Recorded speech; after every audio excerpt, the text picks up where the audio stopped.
Почти 150 жителей микрорайонов Фонтаны и Ахмечеть пришли на празднование Курбан-байрама в 44-ю школу. На сцене детские ансамбли, песни и танцы Йылдызлар и Фелис.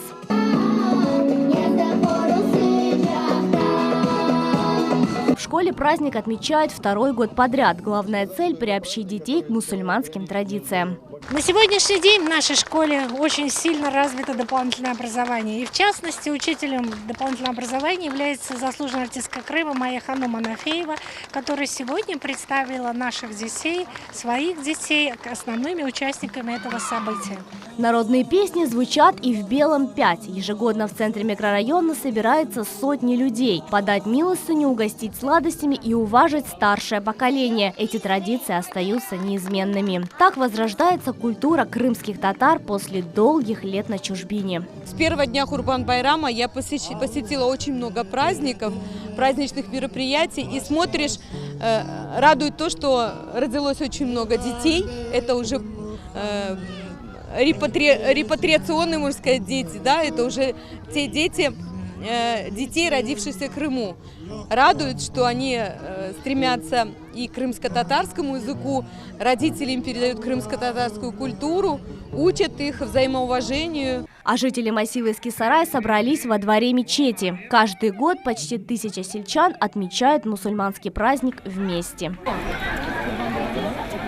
В этом году активисты вместе с Добровской администрацией организовали для маленьких жителей разные развлечения. Это и стрельба из игрушечных автоматов, эстафеты и батуты. Пятилетний Бекир Джилялов боролся за первенство в ревес-раннинге, бежал спиной назад. Я думаю, что я вообще мог задом ходить, а так это вообще легко, ноги может запутаться, и тапок может лететь, а пока ты будешь за ним идти, пацан, который с тобой будет, он уже выигрывает. Кроме спортивных соревнований, для детей подготовили конкурсы на знание ислама. Таким образом расширяют познание в религию с раннего детства. У нас семьи в основном многодетные, и чтобы дети не отлучались от традиций, дети должны знать свои корни.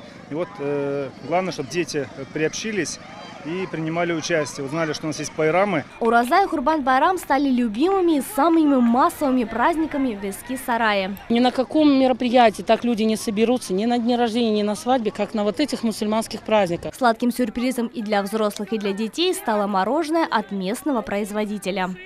Так, у вас есть? Давайте малышам, да? Все. Который делается действительно на настоящих экологических продуктах. И мы надеемся, что всем понравится, и всех будет хороший радостный вечер, хороший радостный праздник. Затем машина с мороженым отправилась в село Андрусово Симферопольского района. Но перед тем, как получить сладкий подарок, дети старались выиграть в спортивных конкурсах. Ребятки, создаем пробку, мы не Севастопольская!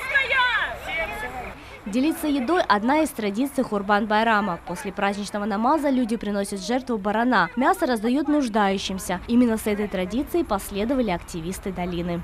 Мы в долине решили также организовать совместно с администрацией. Проехали по нескольким населенным пунктам с раздачей мороженого, жертвенного мяса. Объединяем наш народ и показываем все наши исторические традиции. Сегодня люди уделяют большое внимание религии. С каждым годом в местной мечети на праздничной молитве больше прихожан, говорит имам села Андрусова Муса Абдурашидов. Я бы хотел поблагодарить наших общественников и жителей из села. Они пришли сами и привели сюда детей за то, что присоединились к нам в этот день. В Симферополе и его живописных окрестностях празднование Курбан-байрама продлится почти неделю. Команда Хаберлер, телеканал Миллет.